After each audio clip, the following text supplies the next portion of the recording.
Hey guys, I got another code for another puzzle game. This one's called Senalux. Senalux? It's one of those games where you use mirrors to deflect lasers in order to solve puzzles, and the reason it's a let's try is because I can't go back, man. Not this soon. I'm still burned out from Archaica? Was that the one? So many of these puzzle games have made-up sounding words. They're a little hard to keep straight. Between like Archaica and Aporia and now Senalux and... What was the one we played recently that had rotating Rubik's looking pieces and so on? There's been a few. Collect shards 3 out of 3. Oh. Didn't really read that in time. So we'll just do a one-off, and then you guys can follow up by playing the rest of it if you would so desire. How do you collect shards? 1 plus hex, 3 panel. What does that mean? Beam direction? I don't know what that means either.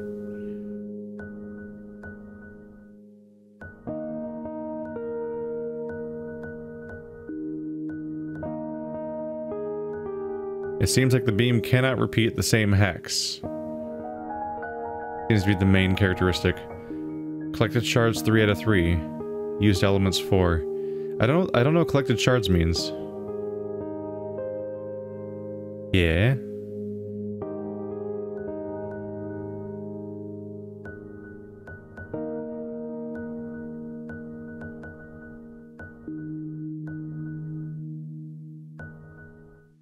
Probably want to change the first step because the other ones were getting stuck so much. Yep. Wait, how is that happening? Wait, there was laser bouncing back and forth between those two. How is that even possible? I had already cut off the beam. I guess it's an infinite loop, so that it can't be broken at that point or something. That might explain something really strange about how the objects are handled.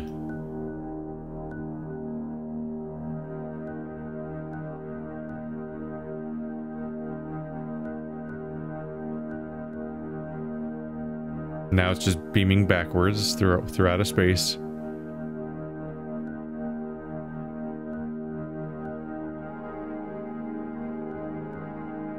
There we go.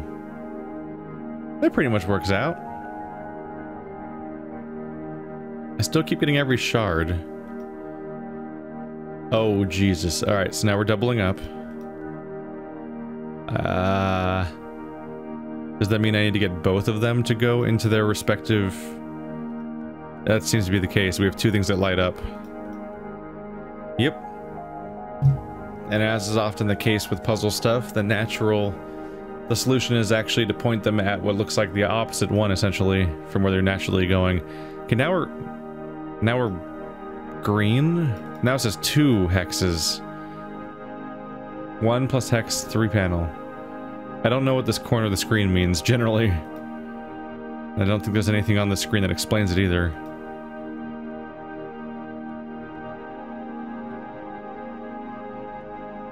There we go. Clean. It is going by surprisingly quickly so far.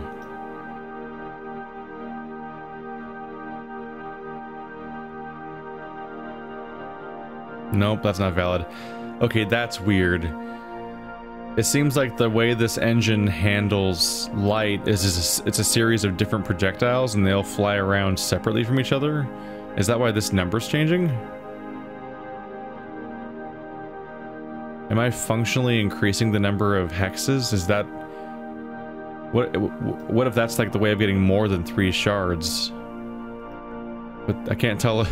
I can't tell if that's working as intended or if that's me like breaking the game or something. Oh. Oh. These two don't have swirls on them. And the end result seems to be that you can't rotate them. There's mirrors that are fixed in place, that one too. Limiting your options. So this thing has 3 options. Shoot it left, which means you lose. Shoot it back down, which means you lose. Shoot it to the right. So it has to go here, and it has to go there. Oh man, the way it bounces around looks so weird. I almost can't tell if it's intentional or if it's something that's just like really strangely breaking.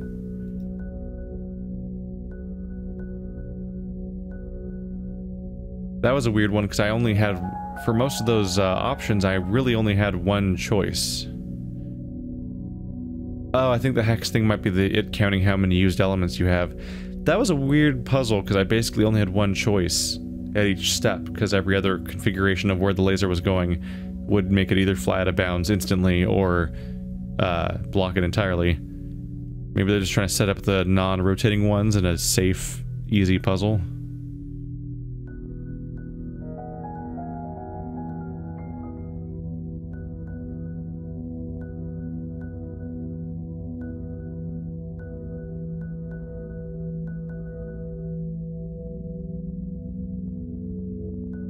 I often get a sense that games that make these sounds, when you're victorious, might be inspired by Auditorium.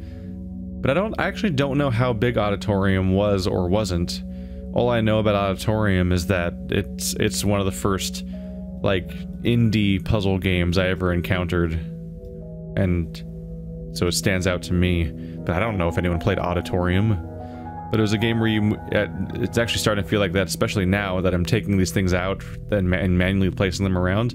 But you were redirecting particles into locations to make music play, essentially, until you finally would then succeed at solving the puzzle. Why does it say 4? Oh, I have 4 of them. Okay. That's important.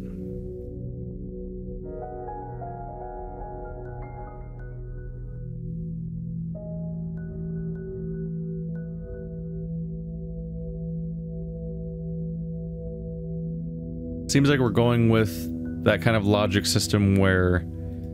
maybe not. Or maybe... Yeah, every time you bounce something, it's going to go along one of the hexagon directions. I think.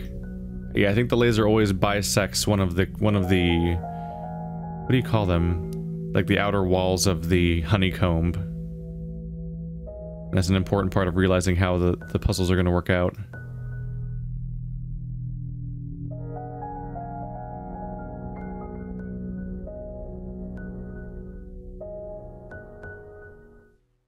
Oh wait, that's not even the exit. What am I doing? What am I doing? Okay. That's a weird mistake to make. Yeah, these both are fixed in place. How do you tell... Ah, you can tell which ones you place because they have these dotted lines around the outside, whereas the ones that I didn't place or don't have those. Yeah, that was gonna get confusing if I couldn't tell.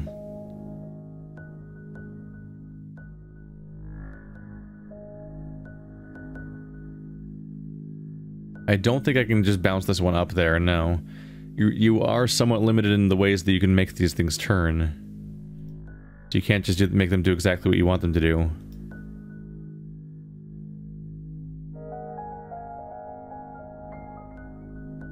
So I can't reflect this perfectly so that it goes that way, which is weird. Right, that's the limitation of being forced to make the bar always go from the extremes to each other. They have to touch the corners specifically. So rather intuitively, you think you could bounce this laser like this and back down here, but that would require the bar to be perfectly vertical? Oh, weird, but that one is... that's why... Okay. That's why it's not crazy I'm thinking that, is that this one does have a vertical bar. Okay, so we have ones that have flat ends and we have ones that have angled ends, and that indicates which ones go in which directions. This actually is a lot like Archaica. It even has the same things where you get 2 different sets of mirrors that for some reason can only be rotated in certain directions at intervals that are offset from each other. They're even consistent about that. Is that enough to bounce you down? No, I can't do that. Oh man. Yep, now I'm remembering the burnout.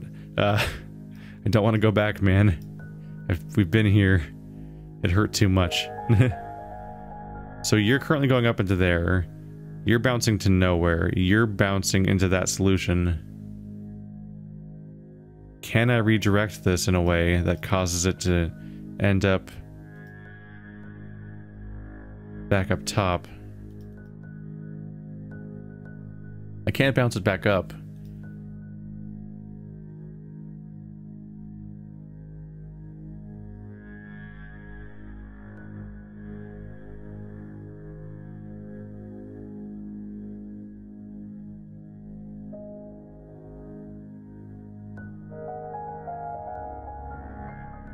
These all just direct them at each other. That's just not really a useful outcome at the moment.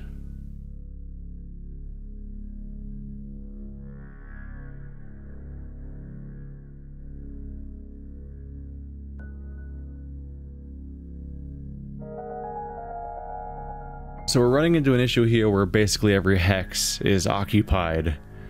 This one's an intersect point, so if I put something there, I lose the solution. This one I can't do anything about. This one's also an intersection point, so this is the only free spot in the current solution. But this bounces it back at its origin point. This bounces it down here, and this one bounces it off the map. So if any of them are going to be part of the solution, it has to be this one. But of the options, this bounces it into the target. This bounces out of the map, this bounces it back where it came from. So this entire solution can't work because that goes nowhere, ultimately. So I have to come up with something else, and possibly for the entire configuration. Alright, this got complicated fast. In part because I don't know which one has to bounce into which target in the correct solution. We're so limited by this system. Okay. There we go. That's perhaps a better start. There we go. So clean. Onwards. Oh boy. Oh boy, they gave me 7. They gave me 7 ones I can place on top of 3 in here. Oh, how complicated is this solution going to be right out the gate? Okay. 3 targets, 3 lasers. And troublingly, every laser is next to its a target right there. So can you bounce it perfectly up? Yeah, you can.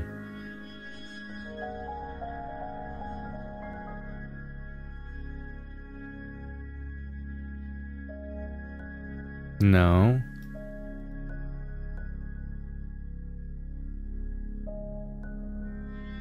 There we go. So you're the last one that's not working out right now, and that see how usable this is. There we go. There we go. That was actually that was a much cleaner and faster solution than I was expecting. What?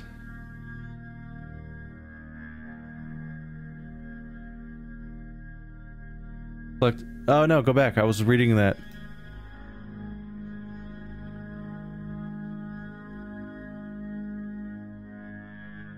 Okay, the shards are a rating system, just like how so many mobile games rate you out of 3 stars. You get a different score based on how many elements you used. Was that the first one? No, looks like it came in kind of recently. Yeah, starting with the previous level, it started happening. So it's counting how many elements I use in my solution, and it's scoring me based on that. So if I use 1 to 9 elements, I get 3 stars. But if I use 10 or 11, I start losing them. So it becomes an optimization issue. Oh boy. Oh boy.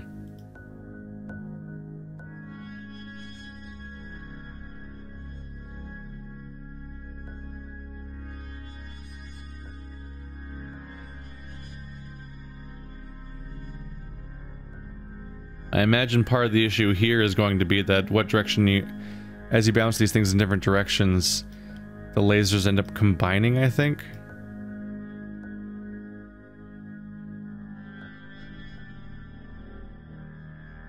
There's like 1 or 2 outputs. Oh boy. Oh boy. Can I just deflect you directly into that one? Yep. That's 1. That was a weird thing, how there's only 1 little weird errant particle that came out the wrong way.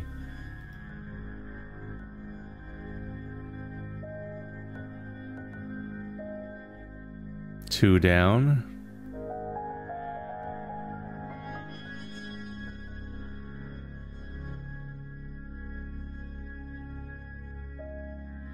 That's 8. That's a 3-star solution, right? Yeah, I didn't miss anything. There we go.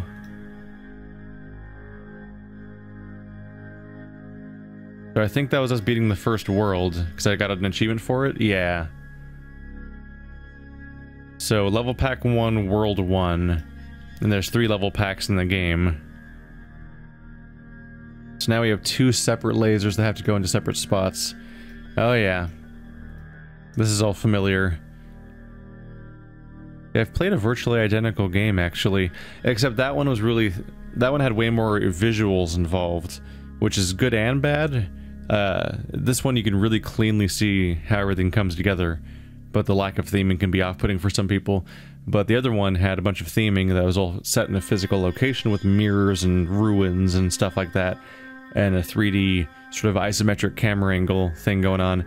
But it was harder to tell how things were going to fit together sometimes, which can be frustrating when that's the whole puzzle. That was a very easy one. Why is that one bouncing? Weird. Losing his damn mind. Ah, it's color blending time. This genre, if you want to call it that, definitely seems to have a particular formula.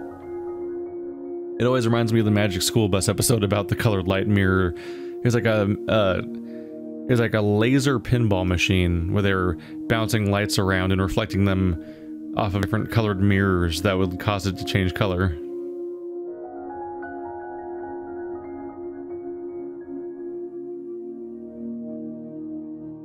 Oh, I can rotate the guns.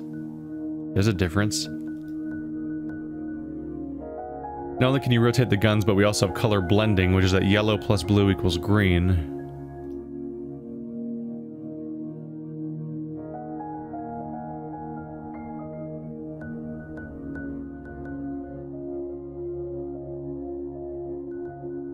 Ta-da!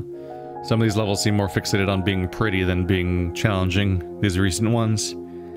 You're drawing some satisfying shapes, but the puzzle nature of the levels is actually kind of dropped. So for three shards, I need to do this in three mirrors total. That's one way to totally screw things up.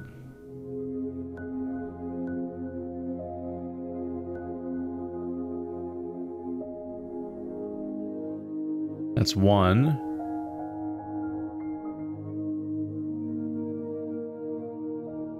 Two.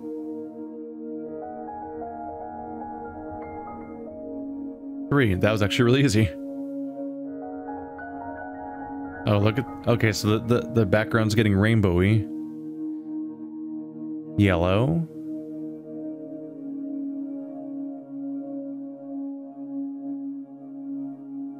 So you can turn something yellow or magenta. Let's see.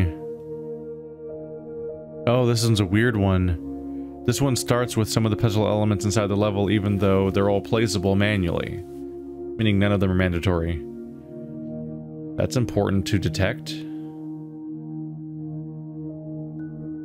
That's how you get green, red.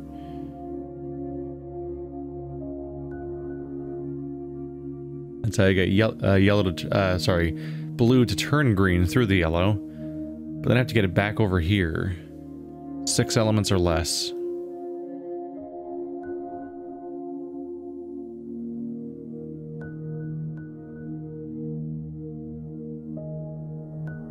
Wrong one.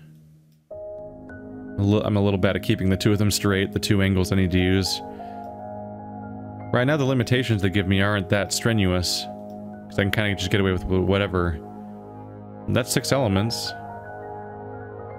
At the moment, it's not really challenging me to... Oh god, that looks weird. So far, it's not really challenging me that much to avoid the cap for 3 shards. How far along are we? We're a little bit in. Let's see. This might be the last one for us. Okay, the solution here...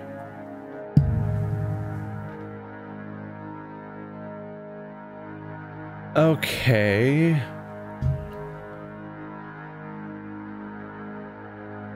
Now I've got a somewhat complicated thing going on, so we need to get green into green and red into red. so we don't need to change their color at all.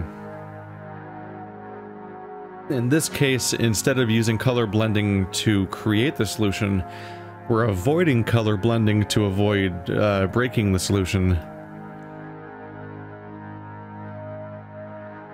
They're showing here that shooting red through red keeps it red, but also shooting green through blue keeps it green. So since blue is already one of the colors contained inside of green, it doesn't affect the output color. But red and green are opposite colors from each other on the color wheel, so apparently making the red laser hit the green converter, I guess, causes it to just cancel out entirely and become nothing. This screen we see right here is where the complexity could rise significantly over the course of the game as it loses its goddamn mind with this stuff.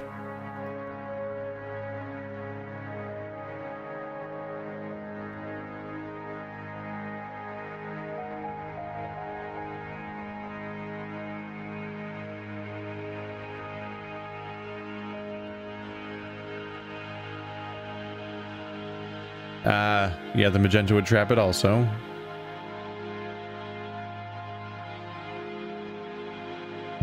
I came up with a clean solution for the red, which means it's probably not going to work. I suspect that I'm getting in the way of where I might have to go to make the green work. We can't go through there. We can go through there. I assume we can also go through yellow, and it's no big deal, right? It's actually a little hard to make it go that way. There we go. So it goes through the cyan and yellow, stops at the proper blue.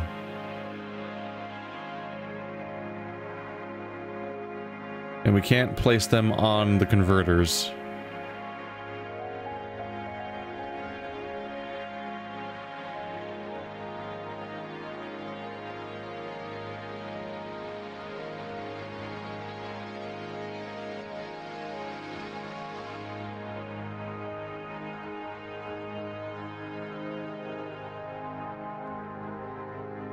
That could be our chance. Yeah, bounce it diagonally.